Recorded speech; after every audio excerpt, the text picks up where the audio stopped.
Thank you very much. Marcelo Fischborn, are you there? Alessandro, pode dar status de panelista e para compartilhar a tela com Marcelo Fischborn.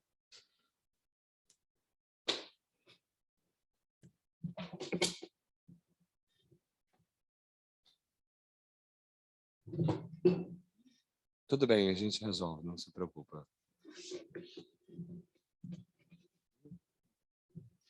Será que eu vou morrer de choque? Marcelo?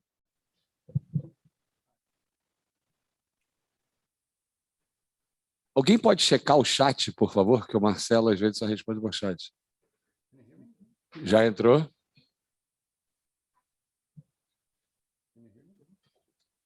Marcelo, você pode falar para ver se a gente te escuta?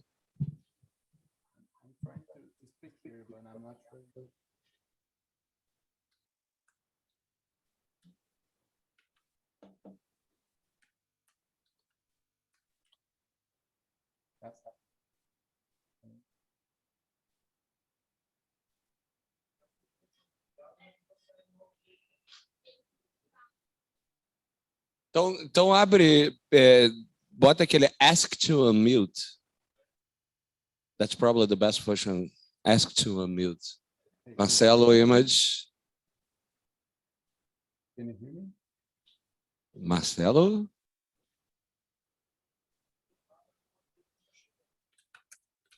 Pois, que estranho. Estou falando. He said, I'm talking, but we are not hearing. Now, I'll try to see what's going on at the mixing console.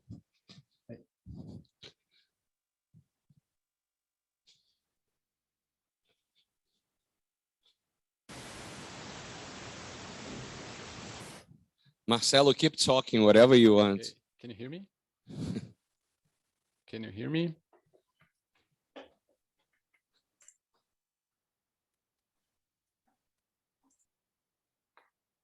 Hello? Cara, você testou se está chegando no fone para você? Hello, can you hear me?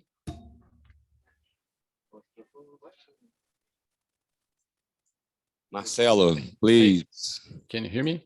Now we hear you. Cool.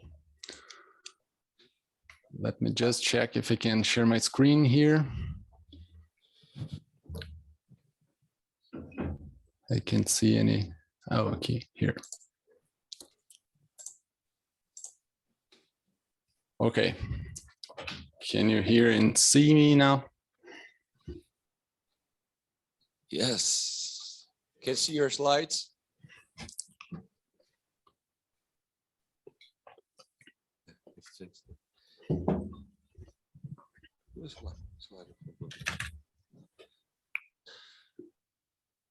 But we're not seeing your face because I think your camera is. Let me check. Can. Oh, here. Yes. Cool. Okay. So I introduce you Marcelo Fischborn. Marcelo Fischborn is a professor of philosophy at the Federal Institute of Farroupilha. Marcelo Fischborn is as its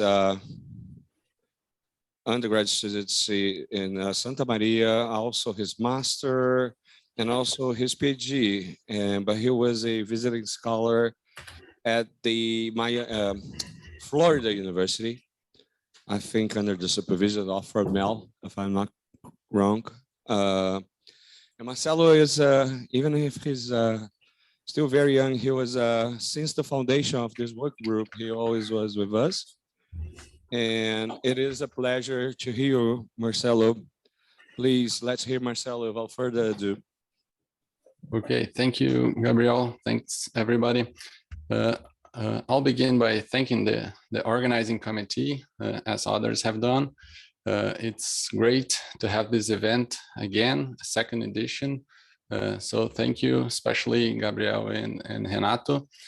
And I'm also want to say that I'm sorry not to be there with you and have this opportunity to talk and meet you all in person. So I'm really sorry I wasn't able to be there today. The title of my talk is Reforming Responsibility Practices Without Skepticism.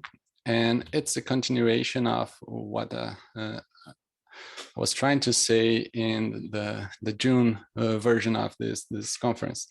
So in the previous talk, I explored the ways in which we can think about the implications of neuroscience for the way we implement responsibility practices. And I attempted to critically examine the standard skeptical approach to how this interaction might happen. And I argue that there is a problem or a difficulty for the standard approach because belief in free will and moral responsibility is very robust. So that was the basic idea I was exploring, and I took that as a reason for us to look for different ways of thinking about the interaction or the implications of neuroscience for how we should implement responsibility practices.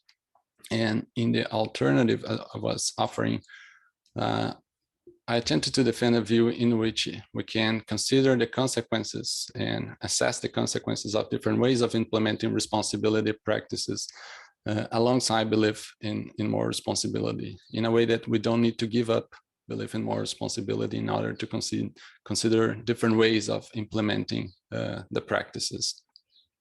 What I will do today is to present evidence of the psychological viability of this alternative. The plan then is to report results from an original empirical study and to make a discussion of these results in light of some other studies, some of which may seem to conflict with the results I'll present. And then in the third part, I want to talk about the implications for the reform of responsibility practices on the basis of the results and the discussion. And what I want to defend is that we can keep belief in more responsibility and still take into account the consequences of different ways of different types of responses to crime, and eventually also accept changes that involve the reduction of punishment severity, which is something that is part of what skeptics have been attempting to defend. And I think we can accommodate that without skepticism as well.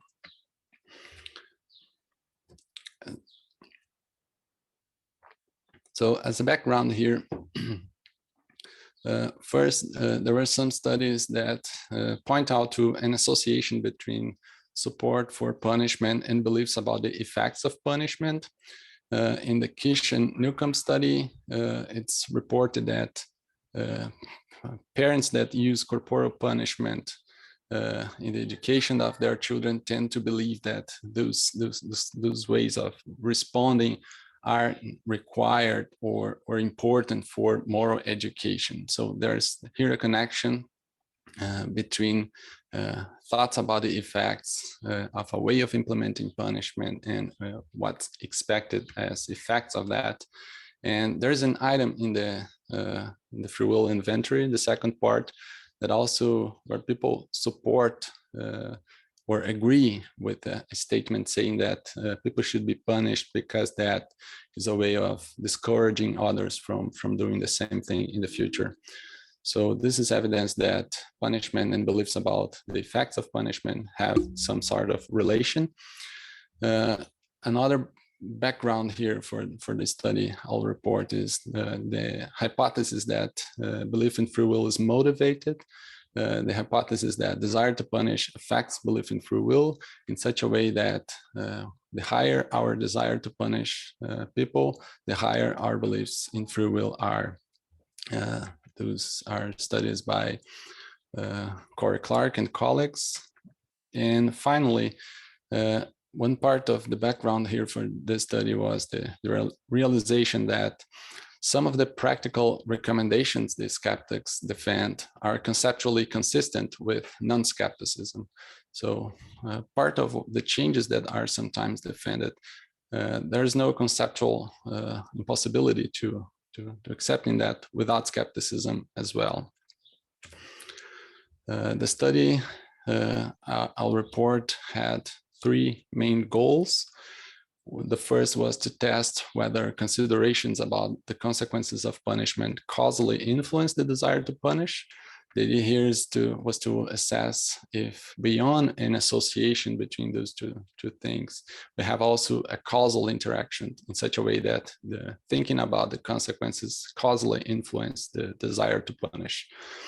And 2, a second goal was to test whether manipulated desire to punish, if obtained in the study, would causally influence beliefs about free will, more responsibility, and blameworthiness in a way that's suggested by the motivated belief in free will hypothesis.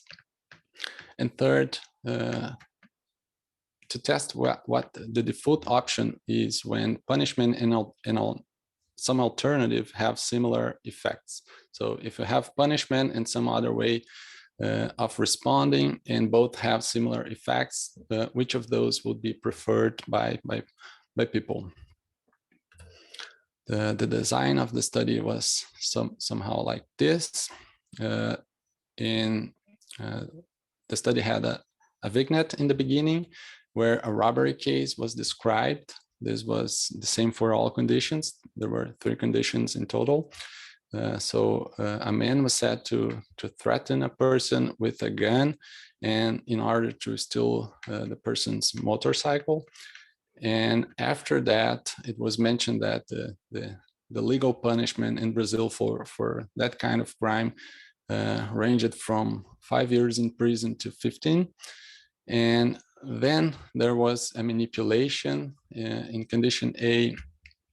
It was mentioned that a group of experts, including psychiatrists, psychologists, and criminologists, concluded that in that case, a treatment or a reintegration program will be highly efficacious in preventing reoffending in such a way that the offender would have a 10% chance of reoffending if that treatment was implemented without regular punishment. The idea here was to create a strong conflict between thinking about the consequences and thinking about punishment in a more natural way in order to incentivize people to decrease their desire to punish.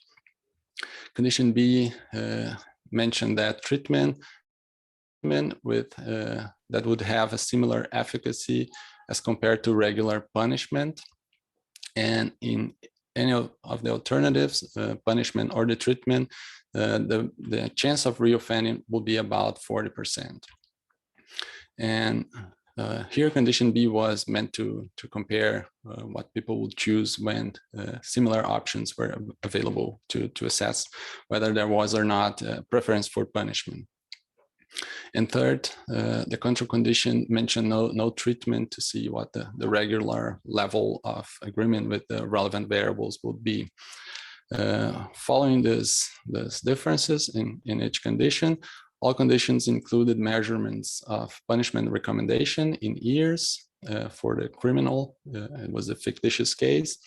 And also for belief in free will, both general belief in free will, whether or not people in general have free will as measured by the free will inventory, the subscale on free will, and specific beliefs about the subject or the fictitious criminal.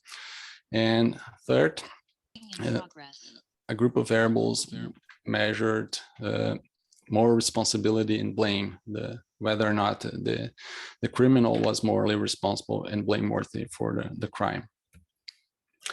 As participants, each condition got 60 responses. Participants came from Facebook groups related to Brazilian universities. Were balanced in sex from many different Brazilian states, and most were young adults who attended undergraduate level education.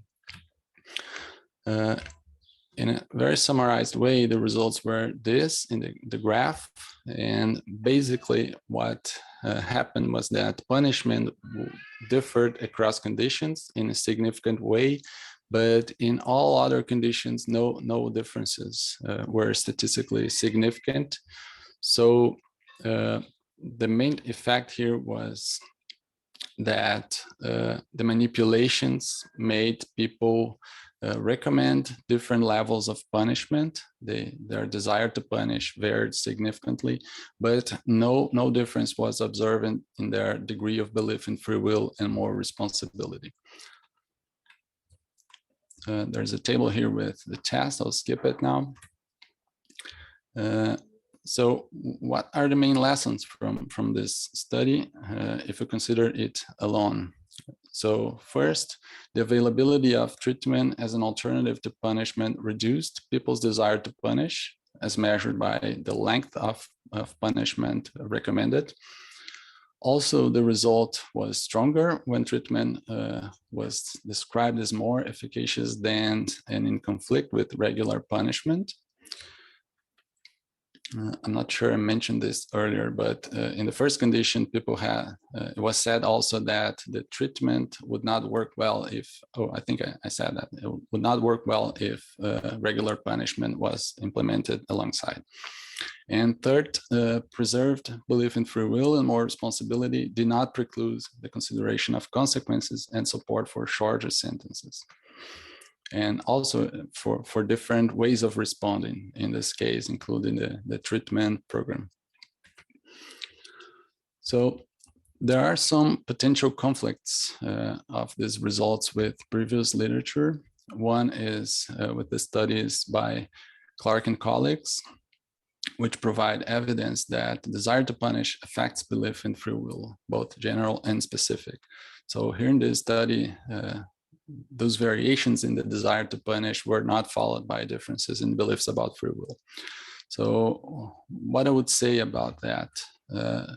So first, I think the conditions are a little bit different, and the conflict, I think, might be smaller than it might initially appear.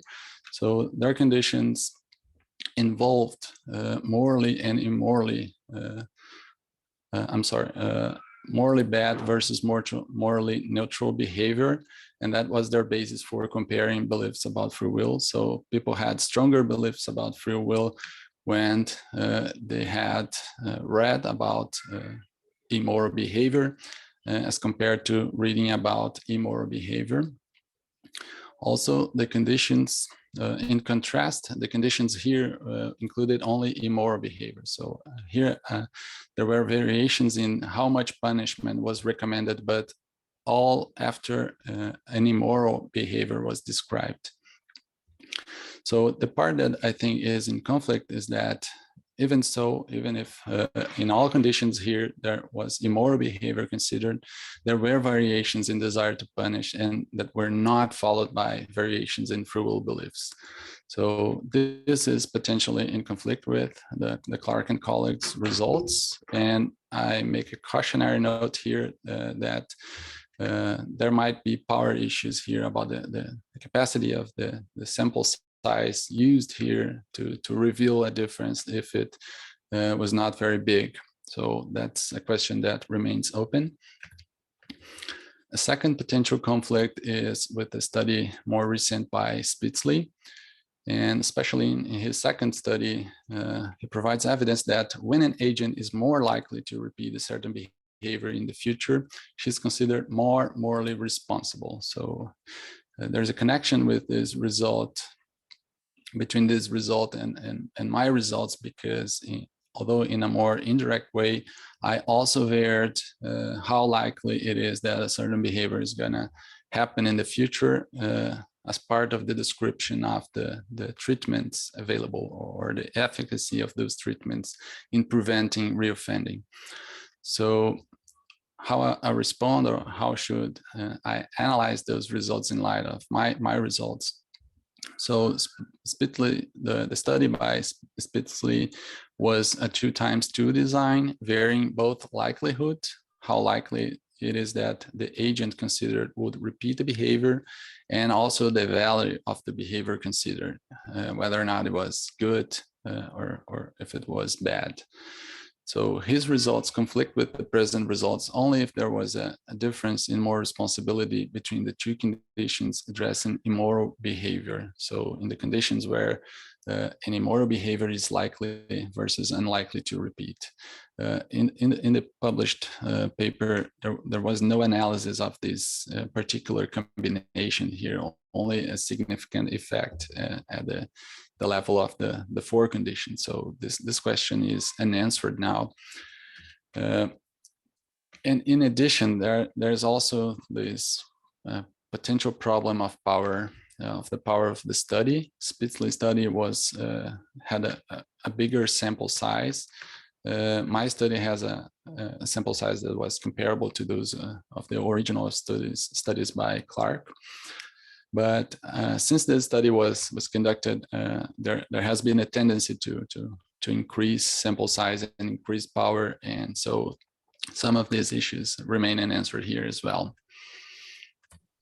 So a summary of what we have from this discussion and from the results I presented is that in face of immoral behavior, belief in moral responsibility and free will tends to become stronger. So this is the result from the Clark and Spitzley.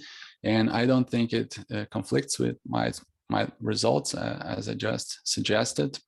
But even so, considerations about the consequences of punishment and alternatives can lead to significant reduction in desire to punish, which is the lesson of my present results.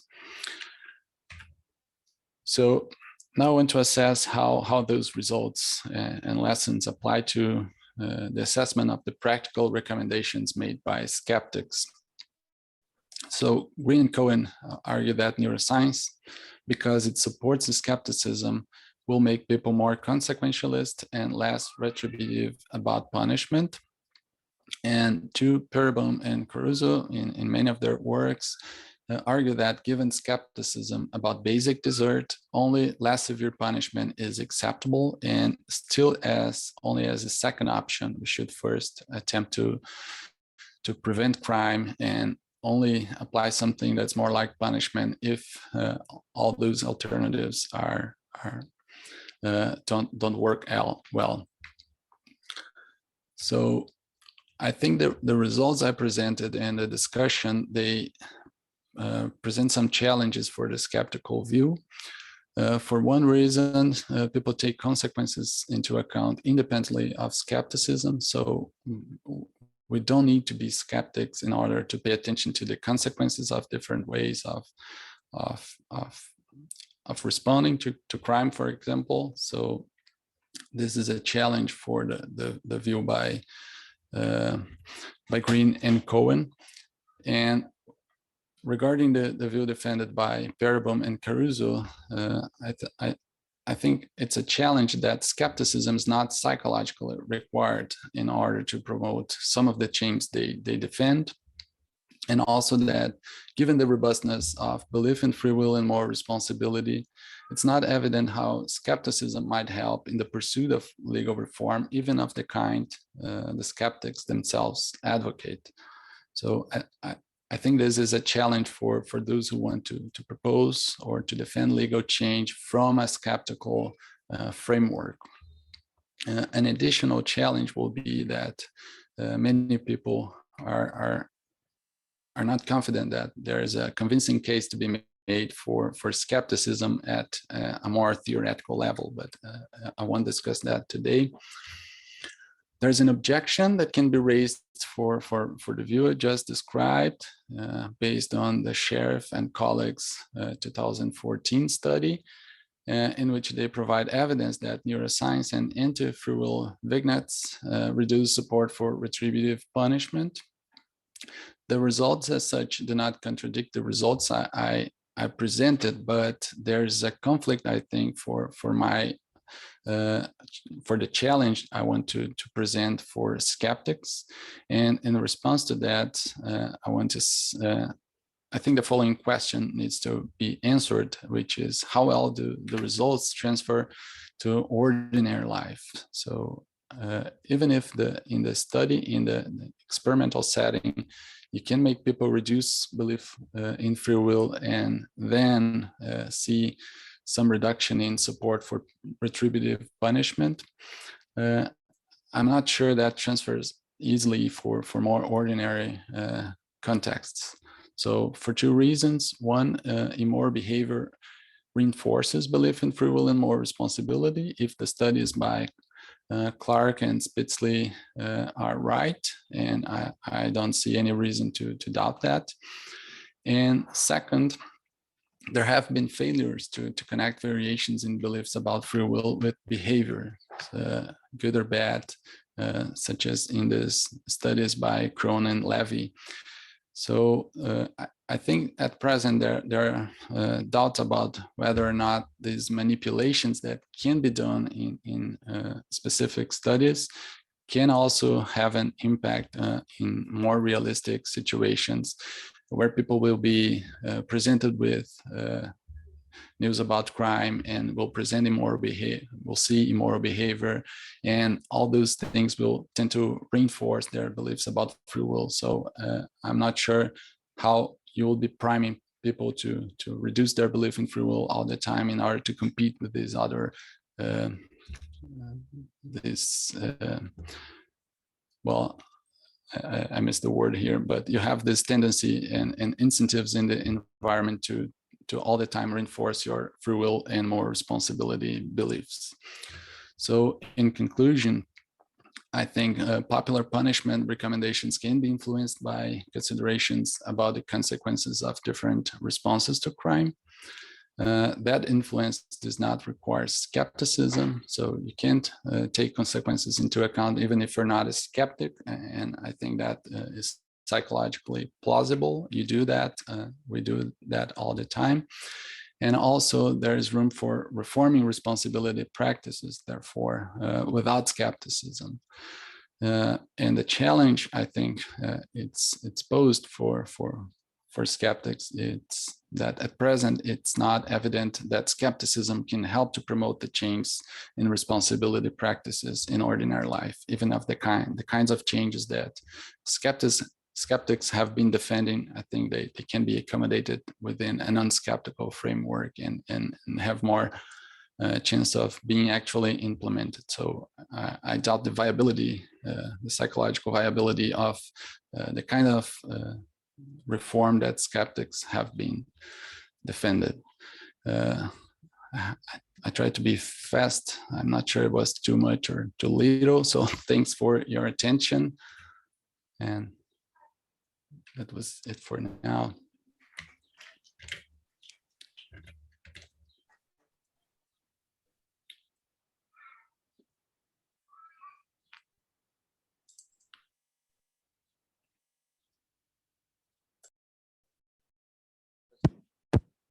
Mike. Hello. Oh no, it's fine.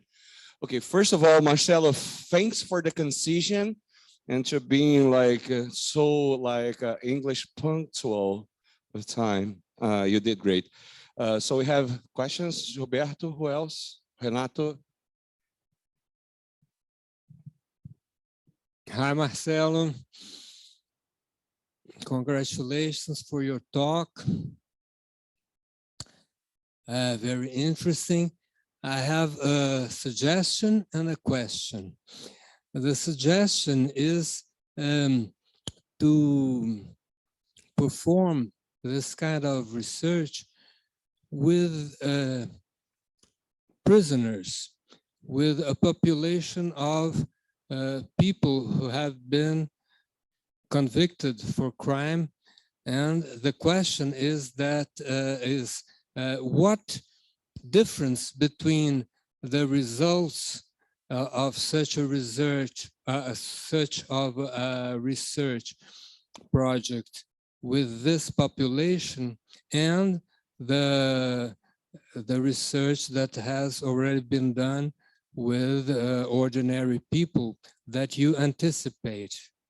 That is, do you have any idea of possible differences involving these two different populations?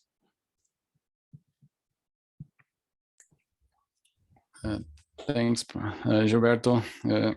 Well, I don't have any ideas about what would happen. There might be differences, I think, because if you're in prison, your whole set or context is very different. So I have no way of imagining what would happen in that context. But the suggestion, I think it's a great one. And what I think it's more difficult, or most difficult at the time, is to have really the energy and the tools and the access to make these kind of research, to conduct this kinds of research, because they are very demanding, I think, and you have to provide access to the right kind of people. This study that I conducted was very difficult already, and if it was in a much more accessible way, I could run the questions and the experiment online with participants, to which I sent just the forms and the materials. So I think that will be very important research to be done, and I would be really happy if I could help with that. But I'm not sure I would have the energy and so soon. But thank you for the suggestions and the question. Perhaps it could be done online also, if you make contact with the direction of a prison, and perhaps you could have access through the internet with this population of subjects.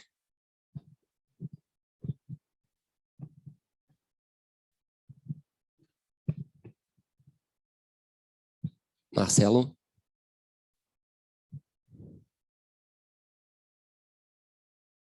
Are you there? I'm here. Okay, we weren't seeing you.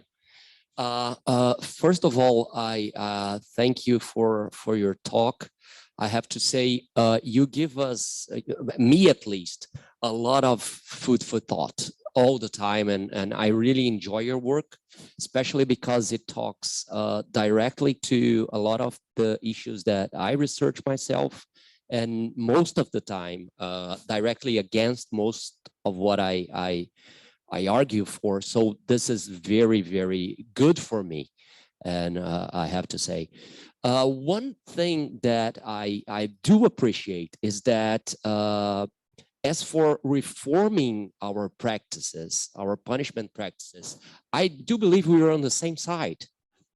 And we are all for this consequentialist reform on our practices. So I do think we can discuss if free will believes or not, free will skepticism in an event like this, and we can concentrate our efforts on changing on consequential practices outside here. And the difference, the theoretical difference, philosophical difference here is one, and the practical consequences is another, and on that side I think we're on the same team.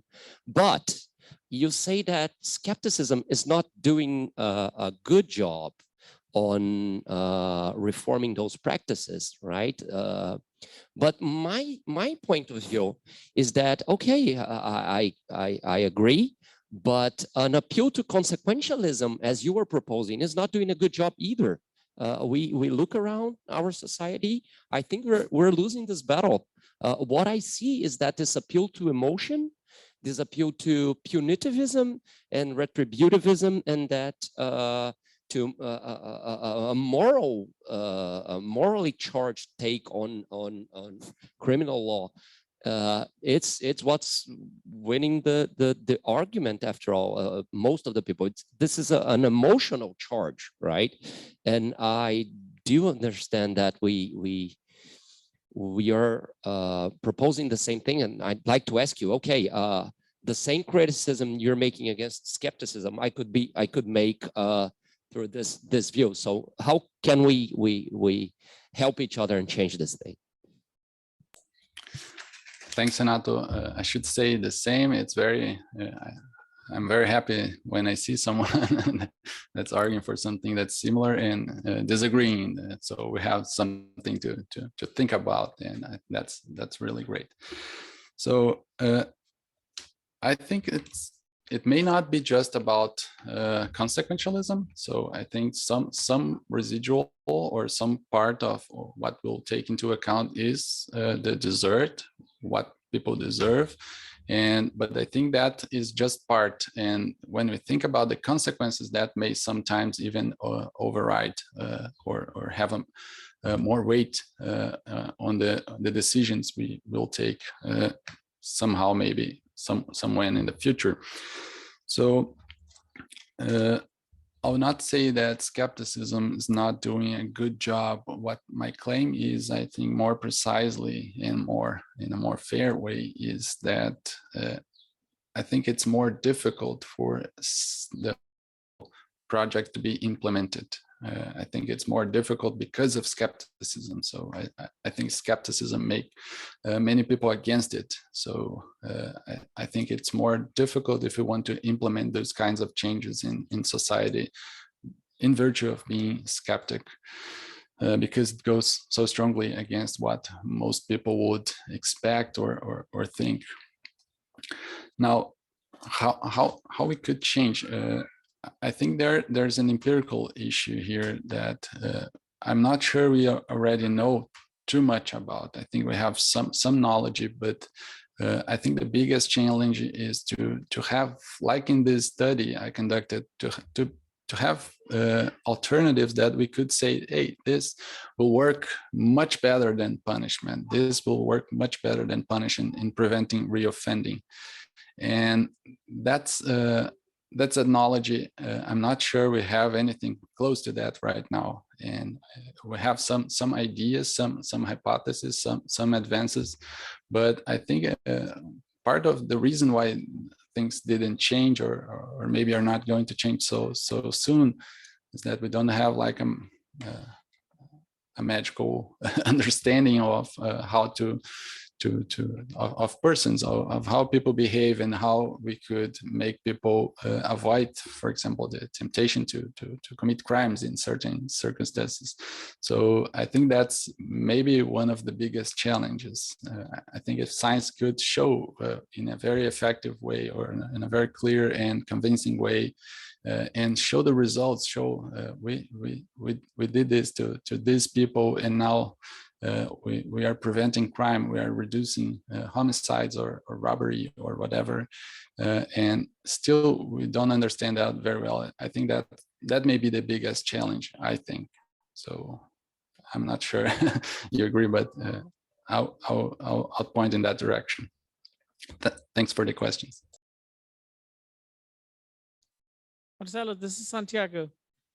And thank you so much for your talk. I want to ask you a couple of questions. They're short questions. So one of them is, I'm going to ask you to speculate. So this vignette that you were working with was one of a theft or burglary, I think. So do you think you'd find similar results for different kind of offenses when you don't have, just subtraction of private property, but things that are more in line with personal harm? Thanks for the question. I'm really not sure. I think there can be variations, but I'm not sure. Well, there are different parts, whether that would impact punishment decisions or free will beliefs and more responsibility beliefs. So I think there might be an impact of that, because other studies have found that the different crimes motivate different responses sometimes, and even in the consequentialist or retributivist way of thinking about the response. But in defense of the choice I made, I attempted to choose a type of crime that was very represented in the Brazilian prison population at the time. And that will be the motivation for that was that if we can find something about these cases that happen a lot, maybe we can think about how we could defend some different way of responding to those crimes if you had like convincing ways of a convincing way of showing an alternative that we could do better to prevent those crimes if we implemented certain changes. So the idea was to take a type of crime that would be representative of what happens in real world in the proportion of criminals in Brazilian prisons, for example. But I think the question is very good. So just, I might have missed this, but can you tell us, how the punishment question was asked? Like where people were rating, they were rating their willingness to punish? The question was, how much punishment do you think the person should receive in years? So from 0 to 15. So prison in years.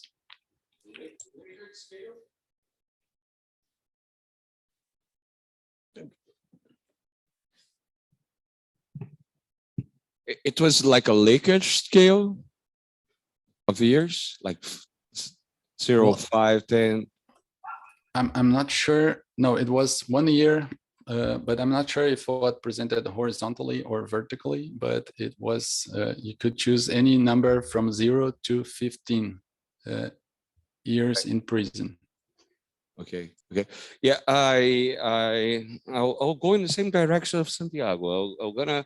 I'm gonna speculate a little bit here with Vil. I mean, because you said that one of the motivations to work with theft of property subtraction is this is a very common crime in Brazil, but a much more let us say important crime, homicide, is very common in Brazil as well. I would guess that all your outcomes will be very different if you compare both. And actually, I think this is a great follow-up to compare theft with homicide, for example, and see how much that affects the final outcome. Because I mean, of course, theft is a very, I would say, ecologically relevant example, because that's pretty common in Brazil. But homicide is as well. But homicide is, let us say, a graver case, as a more serious ethical problem. So I don't know. Maybe, you just said that you wouldn't have the energy again to promote kind of conduct some kind of very demanding research as that. But I think that will be a great follow-up, and I will like to see what will be your conjectures on a more serious crime would affect your outcome. I'm sorry, I'm not hearing you anymore. Is it the problem here or there? Are you hearing now? Oh, he's frozen.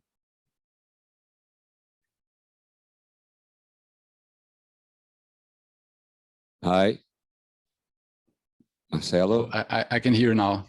Yeah, it was just the last part was just. I mean, I think that will be a great follow-up. And would you be your conjectures on if a more serious crime was in the vignettes, will you imagine how that will affect the final outcomes? Yes, thank you. I think the more serious the crime, you have the tendency for the desire to punish to become stronger. That's what I would hypothesize on the basis of the Clark studies, for example. I think the more immoral or more offensive the behavior, that gives you a bigger emotional response, maybe, and that may be what motivates your belief or reinforces your beliefs about free will and punishment and the like. So I think that's the kind of question we would have to answer. I think maybe if we had ideas about how to change things, about what particular ways of or alternatives we had in terms of responses to crime. So maybe that will be part of the job of trying to implement them to see how they would be received by the whole population. I think that's part of the equation that needs to be solved in order to actually have changes implemented. So I think it's great. They are great questions, and I would like to see results about those questions as well. Great. Someone else? No. So put your hands together for Marcelo Fischborn. Thanks you. Thanks, everyone.